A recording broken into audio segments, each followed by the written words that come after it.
we are very happy now to welcome Raitis online. He is a PhD, he's a pioneering artist, founder of RIXC, which is really a pioneering institution. Institution probably is not correct because it's an experimental venue crossing art and science. And Raitis will talk about his latest work he realized with Rasa Smith, atmospheric forests, created in collaboration with the Swiss climate and forest scientists, a VR work visualizing the interplay between forest emissions, climate change, and the atmosphere, and deep sensing, produced with Latvian radio astronomers and space scientists interrogating relationships between cosmic data and climate data.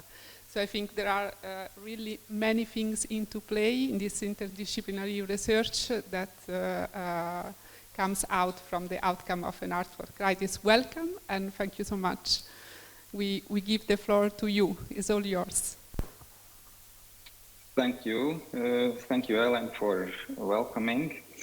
And thank you, everybody, for giving this opportunity to present my and Rasa's artistic research work here. So I'm happy to share it with you. Yes, I would like to, as Ellen told already, I would like to present two of our latest projects. So, but we will see how it will go with the time. You are kind of really free to interrupt me if I'm over the time, because they are quite big and complex projects both together. So we'll see. A little bit of my background. I am I'm teaching at the Art Academy in Latvia, in Riga. And I'm also one of co-founders of artistic institution. It's correct, it's as you presented, it's RIXC. And we started in mid-90s already, our initiative as a small artist-run lab. So, yeah, I will not go further into RIXC history, but just a week ago we had opening of our annual RIXC Art and Science Festival, and we also our panels were kind of largely talking about artistic research in various fields, mostly connected with digital and media arts, which I'm representing also myself. When I will talk about the works, these two projects, so keep in mind that this is also a collaborative collaboration between myself and my colleague, spouse, and longtime collaborator, Rasa Schmidt. So I'd like to start like very first introduction with a couple of quotes, and one is by Estelle Barrett, so which is talking about importance of experience and actually experiencing the environment, exploring the environment to gain the knowledge. And this is the very kind of direct way of getting the knowledge, which is, I think, very familiar to all or most of the artists. So this direct way. And then particularly with academic situation, with academic framework, artists have been taught to contextualize their experience. So, and this is very significant probably to practical doctoral studies in art, in the field of art. So where artists are learning to put it on a paper, so to talk about the context of their research, talk about the context of their experience and how the artwork has been kind of created. So I'll try to go through several steps we did in our two projects. So a few more slides with the texts, where one is by Stephen Wilson, who wrote this like very explanatory book, Information Arts. And he, in the beginning, he talks about similarities and differences in art and science.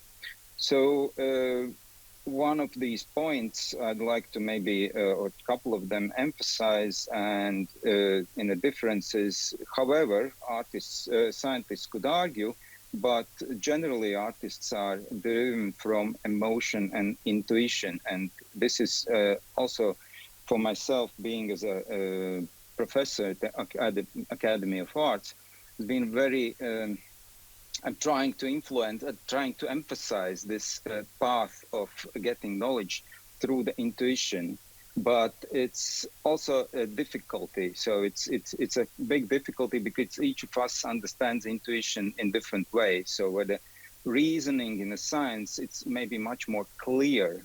So the other one point here in this chart I'd like to emphasize is difference between explanation in the science and evocative approach or bringing up the certain theme or topic in the arts. So, and I think that's also particularly important when, especially when like we work in close collaboration with scientists in some of our projects. So we try to have this artistic freedom to try to kind of define artistic freedom for ourselves in those projects, not to become explanatory, too much explanatory, to just to maybe visualize the kind of scientific data, for instance.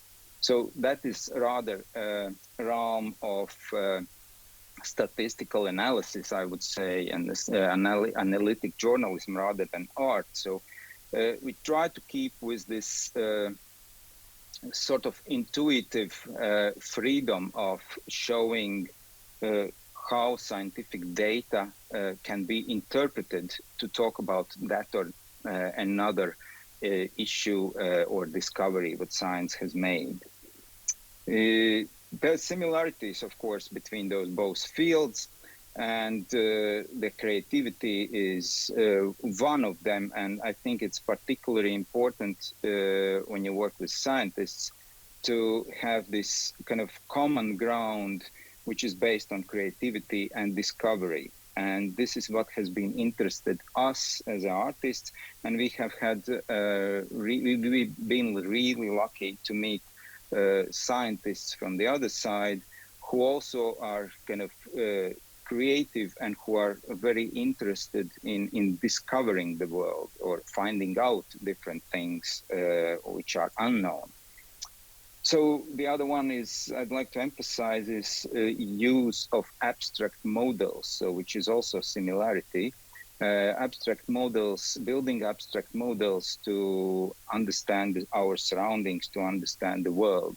And this abstraction for arts, for instance, is represented by the same means which we know already for centuries and centuries, which is a line, which is a dot, which is a form, which is a color, which is a shape. And using those means, so we can continue also to work in collaboration with science and using also digital tools in our case. This quote I usually put to kind of, it's very kind of descriptive in a way. It's funny also. So where the Otto Piene, who is an artist, who was an artist himself, he worked at MIT in his early days as an artist researcher. So, and he was one of the heads of today called ACT, which is Art, Culture and Technology faculty. And he's saying that artist could be an extra eye to scientist and engineer, where the engineer is extra arm to artist and scientist is an extra brain to artist as well. So Leil Wheatley-Kinney also points out things which work and which do not work in collaboration with scientists from her experience, from her point of view. For me, it's very important, this one of the points which you see at the bottom, so which is embracing unexpected outcomes. And this is very important and in arts, to my point of view, because the research process in particular field could be quite long one. And it could happen that in the very beginning, even as an artist, you have established certain goals for this research and you have certain vision. But working along with the research process, finding out more about certain topic, and particularly starting to work practically and working with various tools, you face, as an artist, you face so-called unexpected outcomes. You face outcomes which you probably didn't kind of really visualize in the beginning. And many of those outcomes could be just errors and things you'd like to fix. But sometimes these unexpected outcomes could be also really good kind of milestones or points where you should kind of turn your research to the not different, but slightly different direction. So it could be also some suggestions, particularly working with technology, which suggest you to use that or another visual aesthetics, or that or another form, or that or another tool. So, and that is particularly, I think, important to kind of be aware throughout this research process, be aware of the outcomes step by step which you gain through the process, and see if you really can kind of enrich or use them for the further development of your artistic process. Because creating an artwork, most of the times it could be that you end up with the artwork which is quite different from your vision, which was in the beginning, if you talk about longer periods of time. And if we talk about a collaboration with scientists, for instance, and that's continuous collaboration in our case. So, yeah, she talks about also about threats of the collaboration, and preconceiving outcomes probably is one of the threats in this collaboration. And that connects very much with the previous point which I said, so where you should kind of be aware of the process and be aware of unexpected outcomes throughout the process. So in other words, not try to kind of stick very strongly to your kind of vision of the end process, which you really kind of want to fulfill. So in larger terms, of course, you have a vision, but then you could have like maybe what is the threat to artistic process is that you maybe have kind of very particular vision of the artwork, how it would look aesthetically, how it would behave as an artwork. So, and in that sense, you can lose many things throughout the process, which actually are suggested by the research process or by the particular technology you are using, because each technology has his own limitations and his own kind of aesthetical specifications, yeah, so to say. I'd like now to go in the first project, which was mentioned by Elena. So it is atmospheric forest, and it's also this article about this project in the book, which was presented by our Hungarian colleagues, and you can read about it more in detail in this book.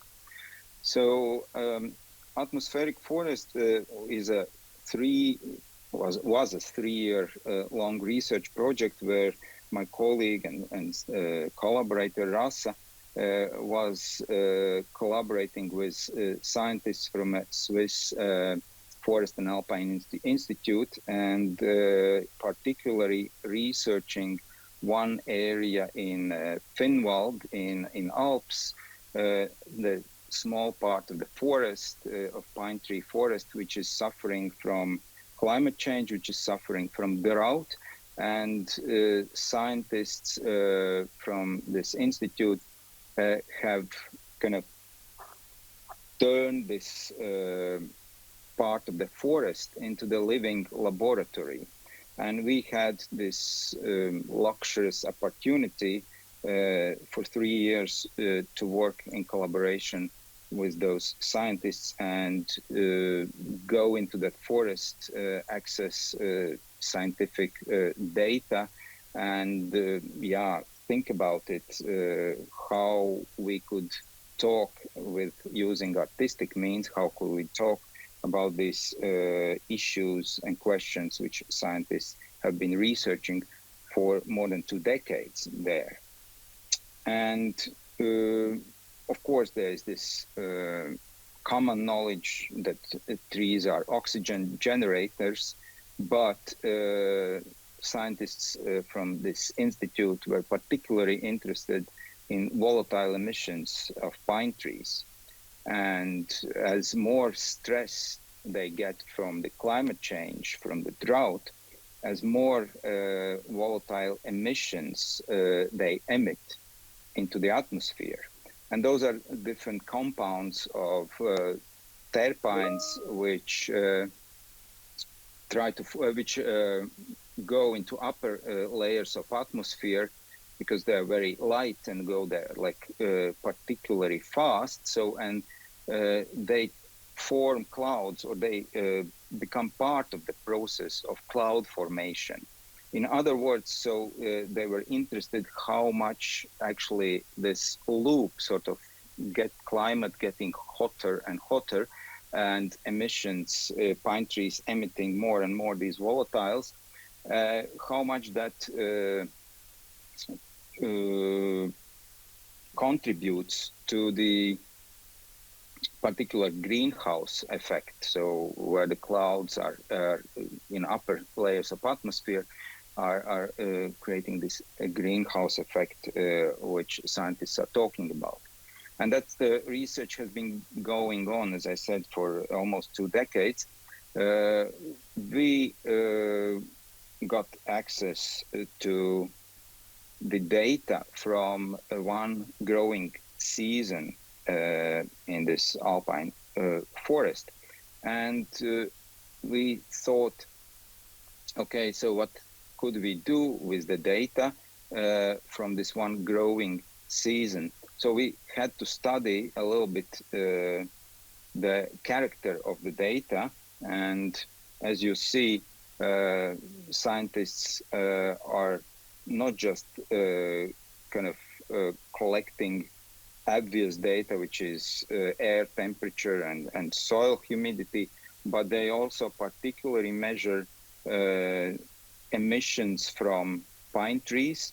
They also measure resin pressure in those pine trees.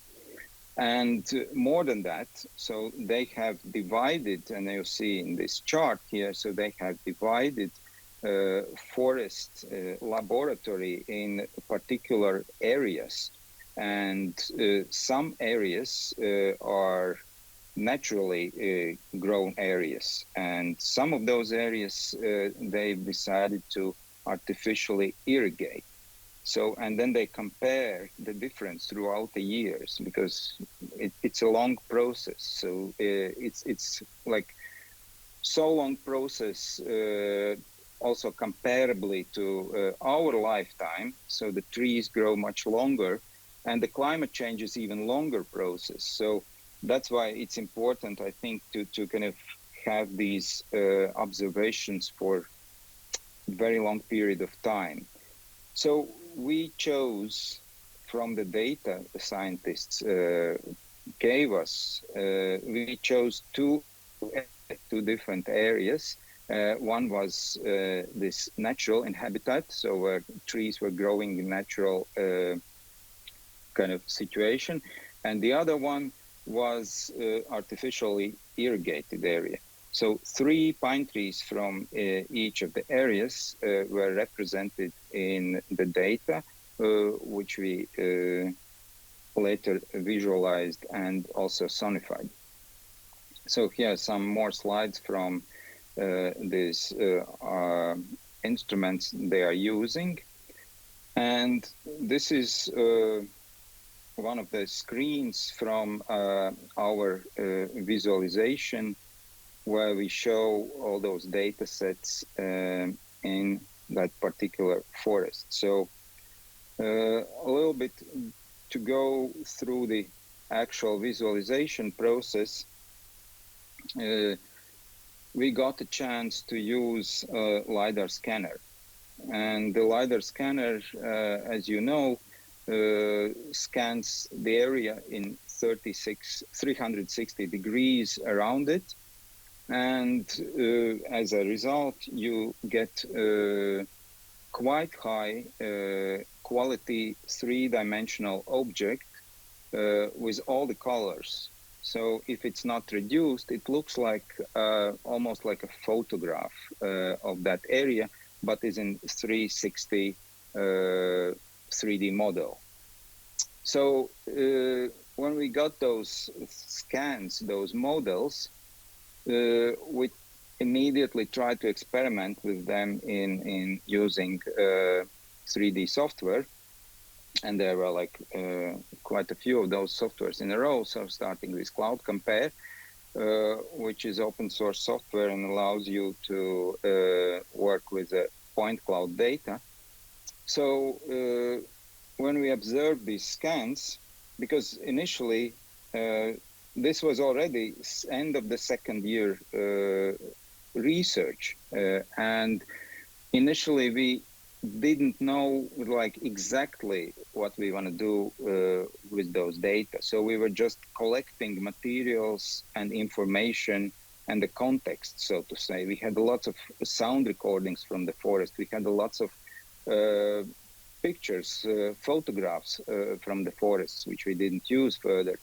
But when we look at those scans, and particularly at the texture of the scans, it suggested us how we should proceed with the artwork further.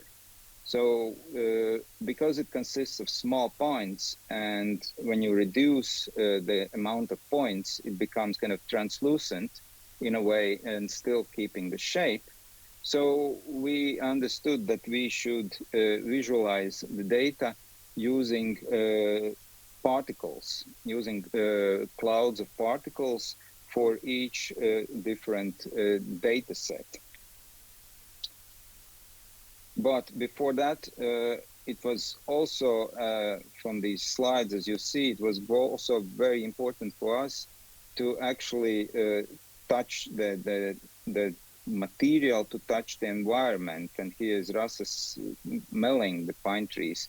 We collected the resin from pine trees, and we also melted the resin in kind of do-it-yourself environment on the fireplace. And we melted this to obtain the colnifolium. So we also did a distillation of the same resin to get the turpentine. So all these processes were sort of part of the research, which some of them are shown also in the installation. Some are left behind the scenes, but for us as an artist, it was very important to get through those processes. In other words, to kind of not become just a distant digital visualizers of that particular data set, but actually kind of put our hands on the actual material and feel it, smell it, and see it. So this is the process of distillation, so very do-it-yourself, and the process of melting resin. And this is one of those resin objects.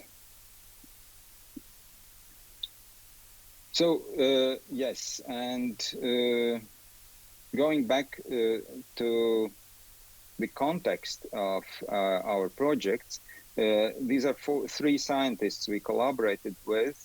And there's also a slide of the laboratory of the Institute, which explores the resistance of different tree species to the climate change.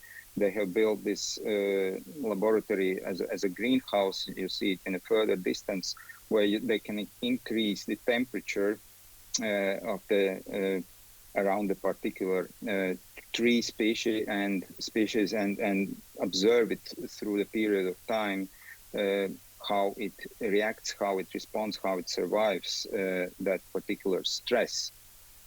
We did an interviews, and we felt that it is important also for this installation to give a broader context of the questions of the particular theme. So we did an interviews with all those three scientists.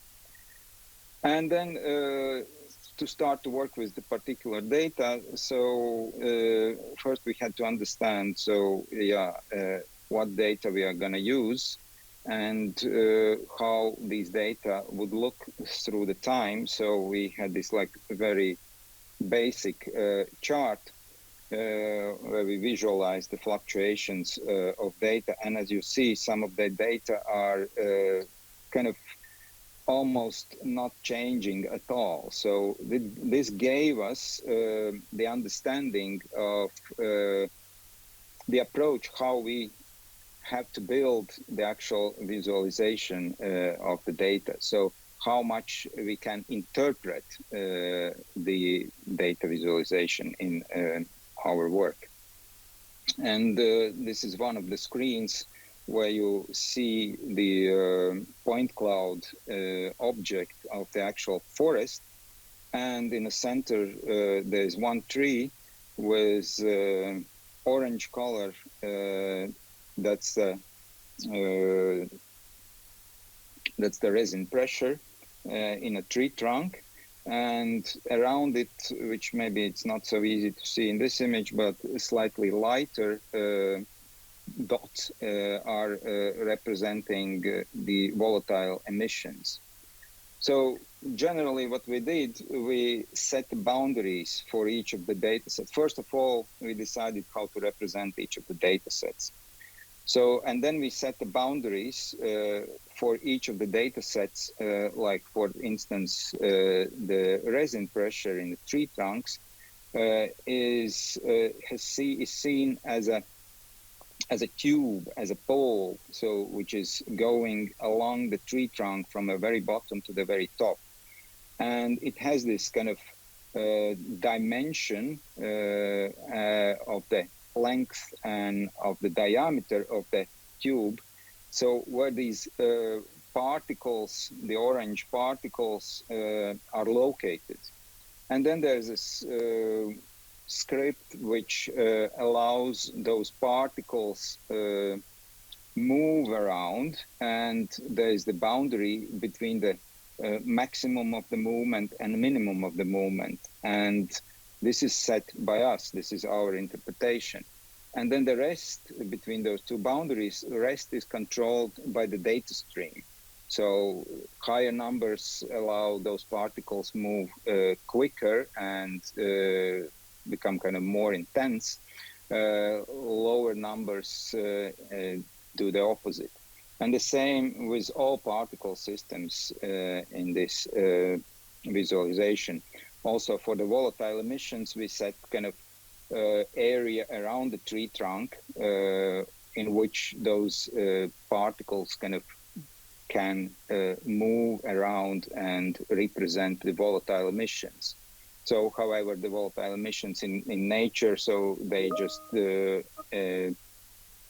very fast go up. They of course they also distribute around the tree, but mostly if it's hot weather, so mostly they go up into higher levels of atmosphere, so which is not represented in our situation. So we have these volatile emissions around the tree.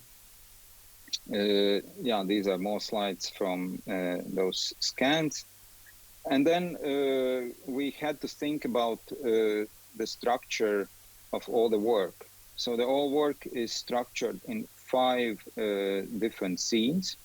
Each scene is about 2 to 4 minutes long. And as I said in the beginning, some of the scenes represent the natural habitat of the trees. Some of the scenes represent trees which are located in this irrigated, artificially irrigated areas of the forest. So we had to think how to represent air temperature, humidity of the air, humidity of the soil, and also the day-night cycle. So day-night cycle and air temperature are actually, those data sets are applied to actual structure of the forest, which is the scan, which is three-dimensional scan of the forest. And temperature is represented by the color, and you see this difference in those two pictures. So where in a picture above, the forest is slightly kind of grayish, almost kind of pink, but in a picture below, so it becomes almost red, orange color. And that represents the temperature of the air. As hotter it gets, as more red it becomes, and opposite. So, and the day-night cycle is represented quite similarly to the applied to the structure of the forest, where during the night it becomes slightly darker, during the day it becomes brighter, the whole structure, the whole environment. So this is one set of data. The data sets I didn't mention, the data sets is one growing season, and this is about 7 months from spring to the autumn. And it's also, of course, it's sped up in our work, and it takes about 17 minutes to go through the whole growing season. Then we have these processes which are represented by data: resin pressure, volatile emissions, air humidity, and soil moisture. So, and accordingly, as you see here, this is just a data set without the actual forest structure around it. So is those clouds of particles, and with the boundaries which are quite clearly seen here, particularly the soil moisture. You can see these larger cylinders or circles in the ground, so representing soil moisture around that particular tree. And then the volatile emissions, which is a larger cloud, and the resin pressure, which is goes straight through the tree trunk. Yeah, so Right. 2 more slides with the visualization of processes. And these are laid out 5 scenes of our work, where in the first scene there is this part of the forest which is not irrigated. The second scene actually represents the whole site and the path to the research site along the canal. The third scene represents irrigated part. And in the fourth scene, we are showing both sites, irrigated and non-irrigated. Obviously, in our visualization, they are closely together, so they are not kind of referring to particular geographic location, so they are both together. But in fourth scene, we are showing just data, just particles of data visualization. And in the fifth scene, there are all the data visualization and also both sites, the irrigated and non-irrigated part of the forest. So a little bit about the form, and I see that my time is kind of going quickly, and I think I will talk just about atmospheric forest. I will not go into the deep sensing, so don't worry about the timing. About the form of the actual work. So partially this work was also commissioned by ZKM Center in Karlsruhe, And there was an exhibition which was curated by Peter Weibel and Bruno Latour for critical zones, for which we created this artwork as well. So, and it happened that during the restrictions of COVID, they were not allowed to use virtual reality headsets because of hygiene and so on. So we initially we thought we will create only virtual reality experience, but because of this situation, so we had to change it to 2 other formats.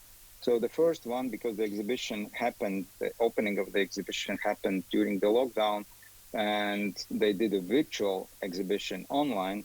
So the first format for this particular exhibition was 360 video, which is still online and which can be experienced in the internet.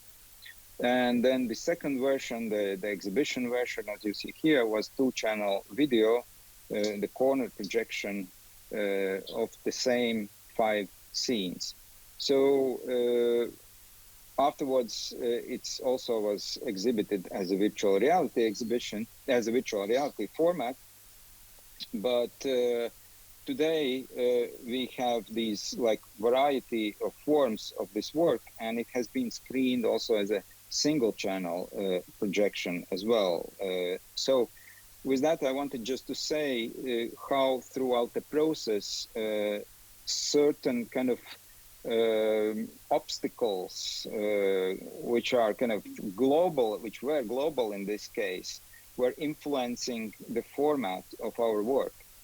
And I'm actually pretty happy about it, because now it has these 2 or 3 variations of formats, and all of them have been exploited in a variety of exhibitions according to the actual means what organizers of the exhibition can afford, because not all places can afford powerful enough computers for virtual reality so that they can show either 2-channel or 1-channel video format of this work. So a few more slides from the exhibition, and I think I would like to, let's see what I have. Yes, I'd like to conclude with a little video from atmospheric forest, and then I think that would be end of my presentation today.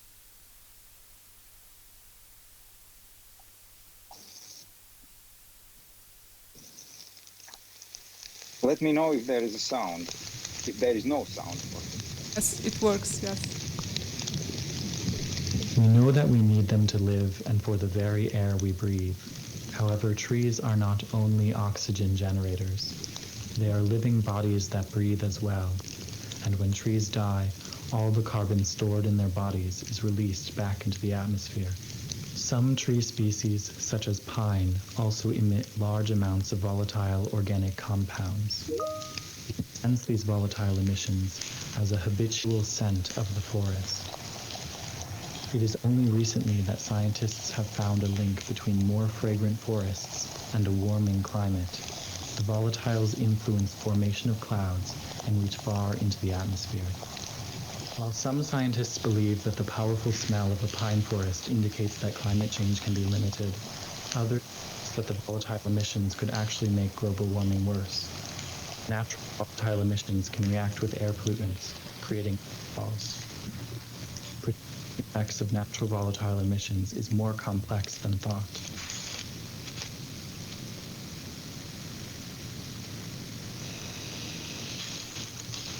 Inwald is an ancient Swiss alpine forest, which has suffered from drought due to climate change. The scientists from WSL Institute have performed various research and experiments into a living observatory to monitor the drought and irrigation effects on the forest ecosystem. Atmospheric forest visualizes the complex relations between a forest, climate change, and the atmosphere. To create atmospheric forest in virtual reality, a terrestrial laser scanner, which scientists use in their research, was used to scan the Finnwald forest in Point Cloud. Artists used data provided by scientists who measured the volatile emissions and the resin pressure in the bark of the pine trees during one growing season in both irrigated and dry areas of Finnwald. We are using data from dry and irrigated parts of the forest during one growing season to show and visualize rising pressure in the barks of the pine trees and monitor the emissions.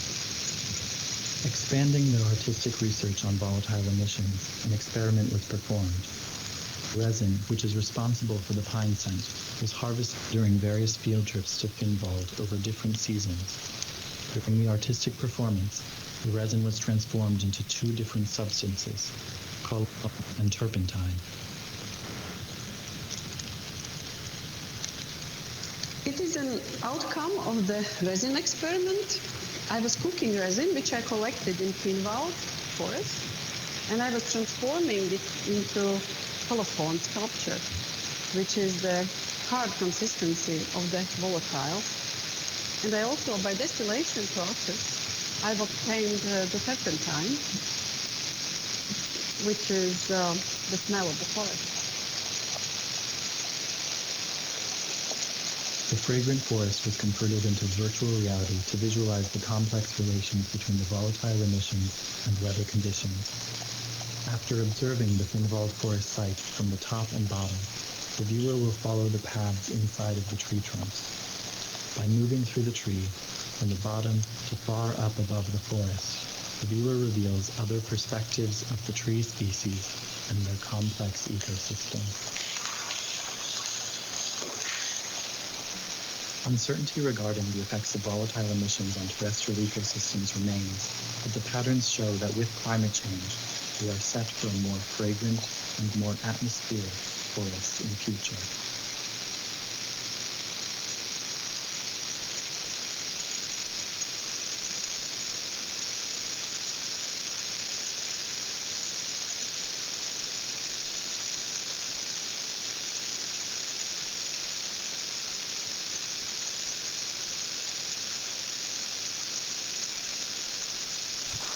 Raitis, thank you so much. I think there will be a lot of questions. I would like to start with the question while the other ones are thinking about their questions.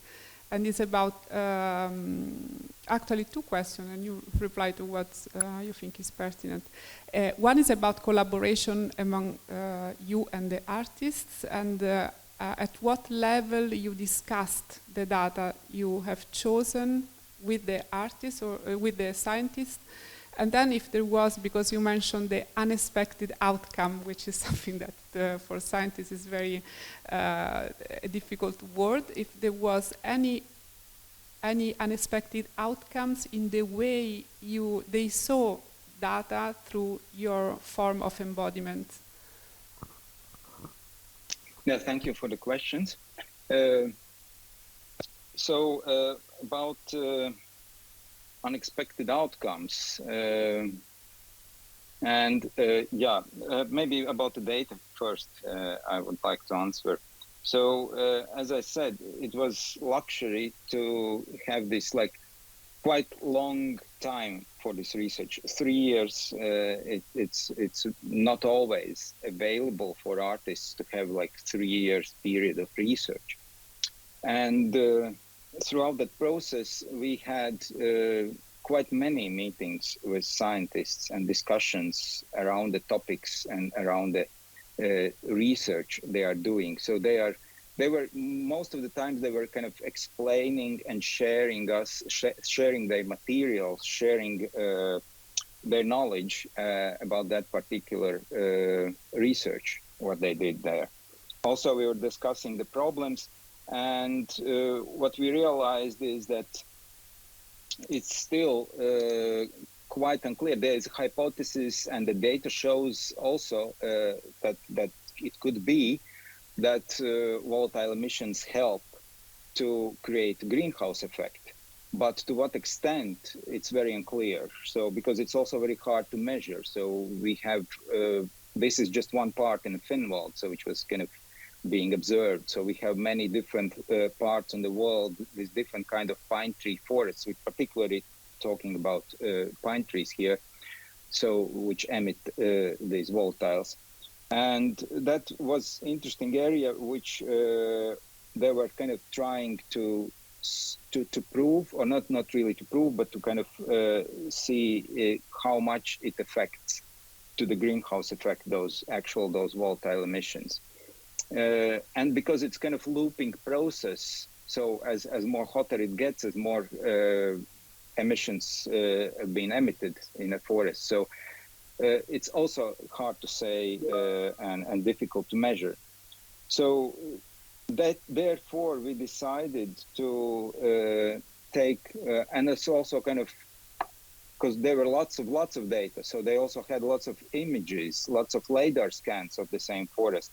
So we decided to go for kind of framework which was very kind of clear for us, and which was also easy to define for ourselves, to have this one growing season, and then this data set, which is 6 different data sets from that particular area, so which is very kind of self-explanatory also at in a way. So which is resin pressure, volatile emissions, as I said, and air temperature, humidity, and so on. So that was about the data set. So because at one point you have to define it so that you need to work with specific data about the specific kind of, issue or question. About unexpected outcomes, it was more kind of diving into unknown for us, because it's very when you work with the forest, so it's pretty much self-contained environment. So there is not much to add or not much to take from the forest. Being an artist, you can kind of. We didn't want to be kind of this sort of romantic, kind of descriptive artists about the forest, how nice it is to be in a forest. And it's all true. It is nice, and we like to go for a walk in a forest, and you can do a lot of kind of photographies or drawings or everything around it. But we wanted to somehow kind of give to the spectators, to the public who will see this work, this notion of the forest from different angle. So we actually wanted to give this notion that trees are breathing in a sense, so that there are these invisible particles, invisible dynamics going on in the forest, so which you don't notice unless, of course, you smell the pine tree forest pretty distinctively, but otherwise visually you kind of are not very much engaged in these processes, because we are not, with our senses, we are not able to grasp it. So that was kind of our approach, and there were not so many kind of maybe unexpected outcomes as unknown outcomes for ourselves. As I said, the technology like a LiDAR scan sort of pushed us to the direction, so we went with the visualization process. Thank you so much. And I think it's interesting you use a word to describe your work, using the word transformation of experimentation into artistic research, and I think this reconnects very much with everything was said today and was shown. Everything is transformed into something else. Is dissemination on the reverse side, and the form and the representation is also something very important in relation to content. So I think this is really fascinating, and this and all the presentations of today, everybody has raised up on the first place the geography of the collaboration that then shapes the work. Collaboration, data, geographies, outcomes and form, and then back how they form dialogue with everything else. So I think this was a very interesting analogy that was not programmed, but I think it came out from all today's presentation. And closing with your discussion that stems into this collaboration between artists and scientists, I think is another very interesting things that reconnects to the Care Lab that Veronica Di Geronimo first mentioned, and that has brought several people from this project to dialogue with the scientists. And in both cases, as in your work, there is this intent. It's not easy, but not to illustrate. You use also this word, like I'm not illustrating science, but I'm pushing boundaries further, like giving back something else. So thank you so much, Raitis. Thank you very much. Thank you again. And thank yes, you. My pleasure. If there is any question here or online, they could chat or.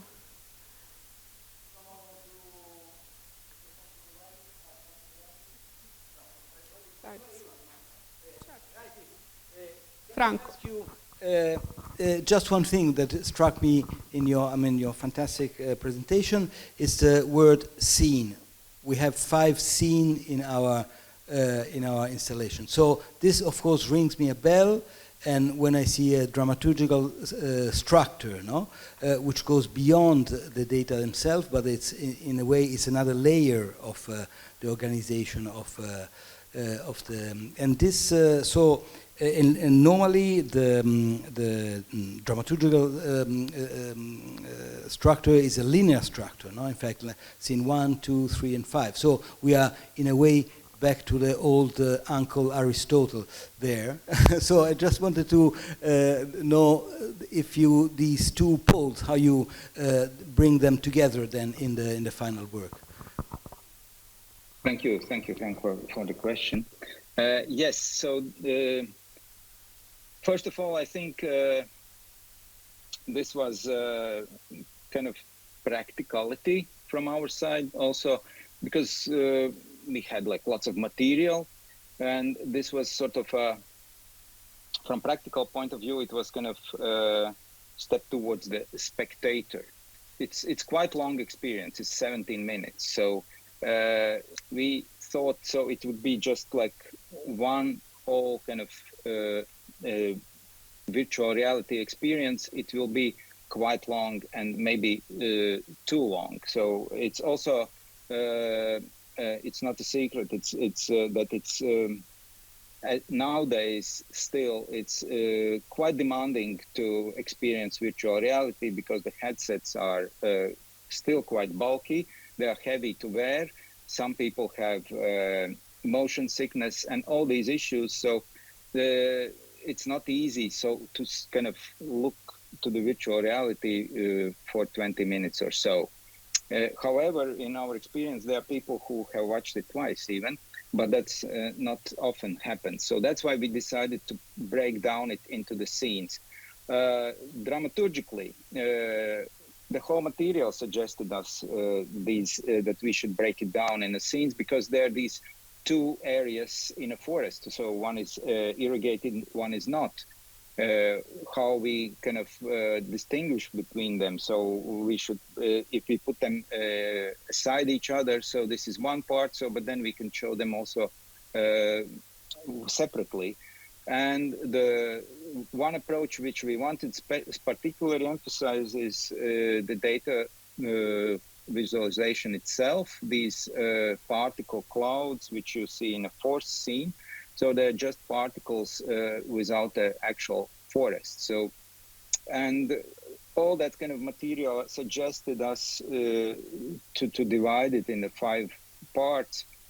And it's also when you experience it in exhibition, so actually it goes in a loop. So there is no beginning, no ending scene. So each next spectator starts from that scene where the previous one was watching. so it doesn't kind of roll back. So in that sense, so it's pretty free form in terms of beginning and ending. Yes, Costanza, Barbieri, want to make your question? Just a very brief question. Looking at your really evoking, inspiring, beautiful images of the forest, my question is, did the scientists see something new they didn't consider or understood before? It's an interesting question. So I'm usually asked also when we talk about this work. So, okay, so you collaborate with scientists. So for you, there is this like data which you use and create an artwork. So, and what actually do scientists kind of get any benefits from this collaboration?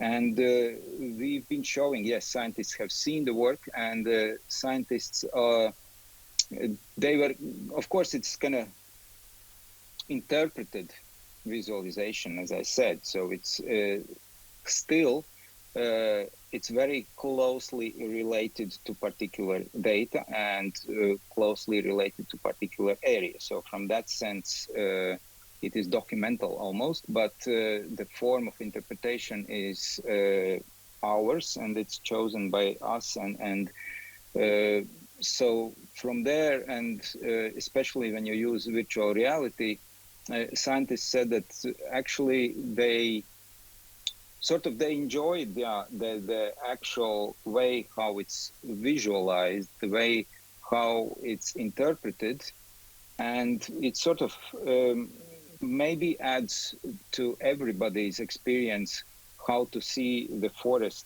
differently. If you have experienced this work, that was kind of, it wasn't really the goal of ours, but it turned out that this way. So people are kind of reflecting and saying so that they will look at the forest and then they will experience forest maybe differently after this work. Much. And if there are no other questions, I think other differences will come up, and will come up with a new format that Dresda conceived, which is called Piercing Differences, which unveils another aspect that crossed the entire project, which is the one that make young researcher and senior researcher come together to share their research. So there will be very interesting research from junior scientists and young researchers coming up this afternoon at 3:30. Thank you so much. Thank you again, Raitis. It was really interesting. Thanks. Thank you.